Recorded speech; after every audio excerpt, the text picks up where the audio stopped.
From the UK, Andrew Atkinson. He is a philosophy teacher. This is his first European Poker Tour main event. He qualified for 32 euros. He came into day 3 with just 15,000 and he's got his stack up to around 60,000. Nice. What more philosophers on the tour? No idea what to do. And then you kind of work backwards, you know. You maybe have 4 options. Maybe there's only 4 options and you're like, right, that's really bad. That one's really bad. This one's okay. That one's slightly better. And I kind of work backwards to get to my ruling sometimes, like that. We're just sweating our online qualifiers here. Andrew Atkinson, Adrian Tivadar and Jona Lena. All these guys qualified for between 25 and 55 euros, all hoping to make the money, clinging on as we get closer and closer to the bubble. We're at 98 right now. We go hand for hand at 96. The bubble bursts when we get down to 95. What is that, 7 chips? That is a super short stack. That is Andrew Atkinson, one of our online qualifiers we're following. He's got 13,000. That's 2 and a bit big blinds. So we talked about players nursing super short stacks. That is online qualifier Andrew Atkinson, who is down to 3K. So to put that into perspective, that's less than a big blind. In reality, he's got 6 antes. That is well beyond the danger zone. Ooh. That is all in, involuntarily zone. So on to the next hand. And from one online qualifier to another, Andrew Atkinson, does he actually have any chips behind the white line? Is he all in on this hand? Yeah, I don't think he does have any chips back there. Unless he's pulling that old Monopoly move where you stash a little bit under the game board. Well, he has 1 blue chip, which is 5,000. So he's got 1 big blind. That's 10 whole antes. That's no big deal. Yeah, I think I may have miscounted his stack earlier on. Meanwhile, there is an all-in at the feature table. Uh-oh. And it's been called. So Alan Billick opened to 11,000. Dara Okani shoved for just shy of 100,000. And Billick has called. Remember, the hand will not play out until plays concluded everywhere else and the cards will be kept face down. This time they managed to control themselves, Toby. The excitement didn't get too much. And looks like we have 2 all-in then if the qualifier is all in on with the 5,000, or was he on the blind there? We got word that he folded his big blind. I'm putting my money on this guy. I'm not sure how that works. Maybe we saw him after that. It's got to be the exact same team. Come on, Kippy. He must have been in for the ante then. Now's not the time for a massage, sir. I guess it's somewhere between 10s and 8. Question is, can it hold twice? At least he's having fun, huh? He's not in a very good spot right now, but he's having a good time. He's just playing the waiting game, just hoping that 2 players go broke before he's literally blinded out. What is the minimum amount of time I'm allowed to get a massage for? How much is 45 seconds?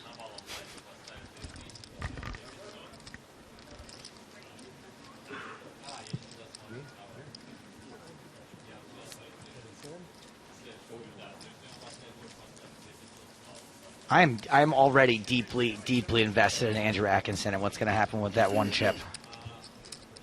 Luckily for him, it's the big chip.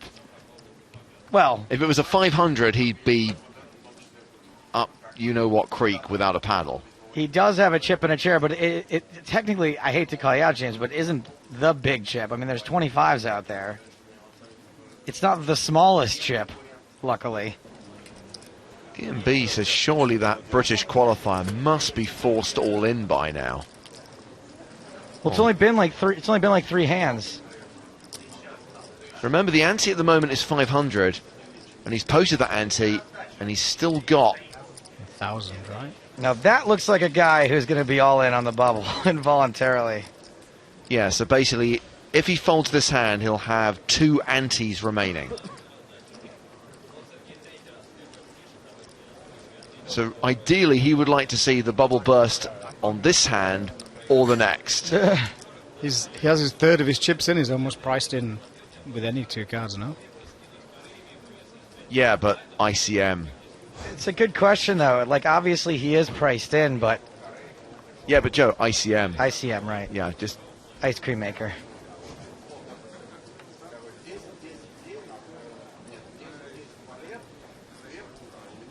It's going to be so sick when that guy's the pure bubble, huh?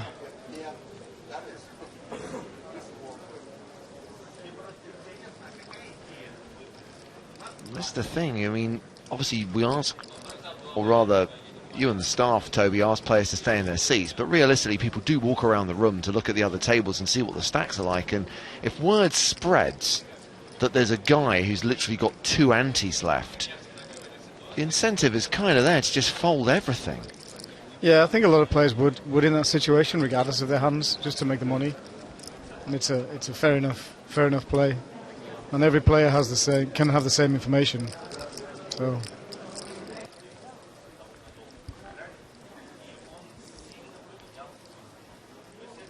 well, we're hearing that Christopher Andler has been forced all in on the big blind. This is crazy.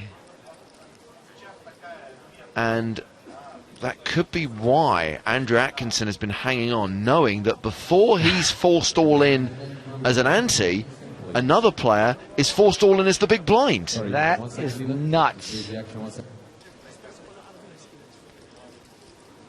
So there is the qualifier, Andrew Atkinson, who is at Christopher Andler's table and has been sitting there patiently waiting for Andler to be forced all in. How lucky is that he ended up at the same table as the other short stack, so he's able to keep an eye on it? On the first part, I'm happy. Like if I hit a... It is a different table, okay. You need a deuce, 5, or a jack, or a club, or a queen. Does anybody have better than one pair? So I need to know for the... I guess I have to show first. He's not going to tell you. No, he'll have to show first. Yeah, you guys will show down first for the side.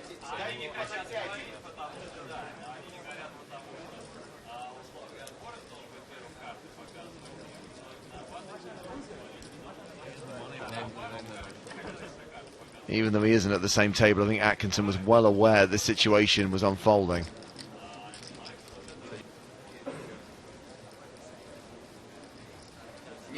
Can we make an exception for him being out of his seat this time, Toby?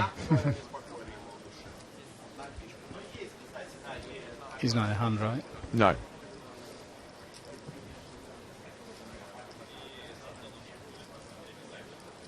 He's telling everyone he doesn't even need a chip and a chair, just the chip. Take the chair. So this is the last table where there's still a hand in progress.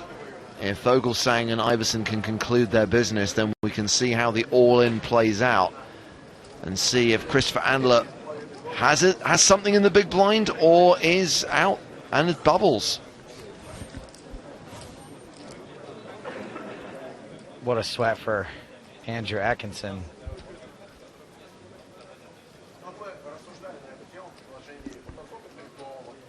Right, let's get over to Christopher Andler's table. Remember, he was forced all in on the big blind. There was an action on the side between Giulio Spampanato and Daniel Voras.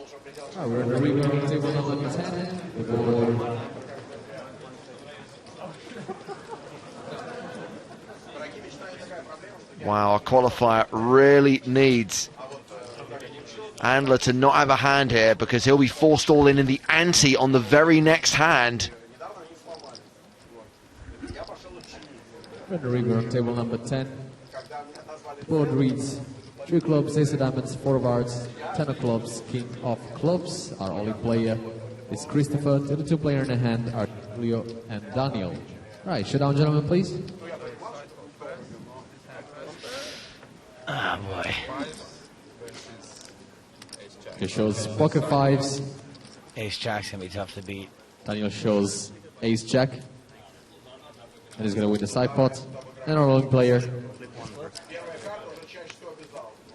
Drawing dead. 8-4 of spades. He lost to both of them. So we lost Christopher Andrew. 96th place. Congratulations, everybody. We're all in the money. We are in EPT season 12 in Prague. So Christopher Andler bubbles, and that is online qualifier Andrew Atkinson celebrating, because on this next hand he will be forced all in from the ante, but he's guaranteed now a min cash of 9,320 euros. The bubble has finally burst. We're down to 95, and we thank tournament director Toby Stone for spending so much time with us in the booth. It was a long one, Toby. Yeah, it's kind of interesting. It's the first time I've ever done that, obviously. Yeah, it's kind of interesting, I guess. Next time somebody calls me Honest Toby, I'm blaming you guys, though. Toby Honest, everybody. Toby Honest, even, yeah. Thank you very much, guys. Thank you very much, Toby. See you later. Maybe you can make a page out. And so See you, Toby. the post-bubble bust-out bonanza begins. Tim Lake says the best thing will be if Andrew Atkinson wins his all-in and then chips up to a decent stack. He has got some way to go. He's going to need to win a series of all-ins before he can even have a playable stack. I think a series is putting it lightly. A multitude? But An impossible number? Joe, someone once wrote, all you need is a chip and a chair, or as Willie Elliott says, an ante and a chair, and anything's possible. That's exactly why I coined the phrase. 5 deuce against 6-4. I'd take it. Hey, there's a 6. Oh. That's the other guy. So a min cash for Andrew Atkinson, who survived the bubble just.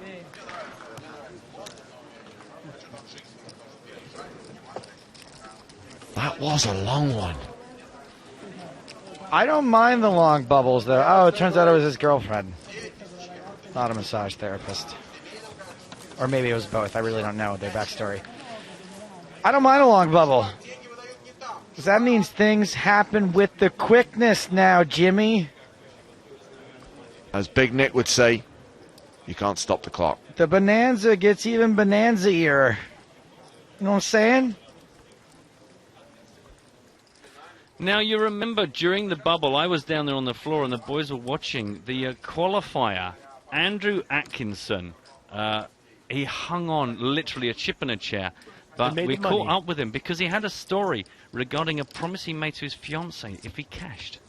What I'd said, probably shouldn't have said this, but that if I cashed, that I'd pay for the honeymoon because I get married in the summer. So we're going to go and have a drink and decide where we want to go. So I'd clocked that the chap who got knocked out on the bubble had enough to survive, basically enough to survive, and then he'd be put all in big blind, and I'd have 5 minutes. And I'd kind of clocked that. So I pretty much said to myself I was going to fold anything. I guess earlier in the day there was a point where I was waiting for pocket kings, pocket aces. But yeah, I'd pretty much decided that it was just fold, fold, fold. Much to, I think, some of the surprise of the people at my table, until they realised that I'm not a pro. Because the chap who was waiting to show seemed so calm, I kind of thought he'd hit the nuts and he was there for the duration. So I was pretty sure I was going to be going out, well, the next hand. I suppose in a way I felt, in some respects I felt calm because I felt it's not up to me anymore. Whereas earlier in the day I kept on thinking, just don't make a mistake, don't make a mistake. I think, yeah, we're just going to go for a few cocktails, probably get some food, and yeah, just relax, I think. And then I might try and play in the Hyper Turbo tournament, that's €100 or something on Saturday. See, he doesn't even know what it is. Doesn't matter. Doesn't matter. I've just picked up 9 grand. It's 9,000 euros to pay for his honeymoon. They're going to have a great time in Tenerife. They'll be there for 16 weeks. Boy, he was an online qualifier, so it's basically 9,000 in profit. Yeah. Right? Okay, so it's not like he put up 5,000 in cash and then had to. Correct. No, I think that's good. That's great. It's a lovely story about normal folk doing well at the pokers and then enhancing their life thanks to it.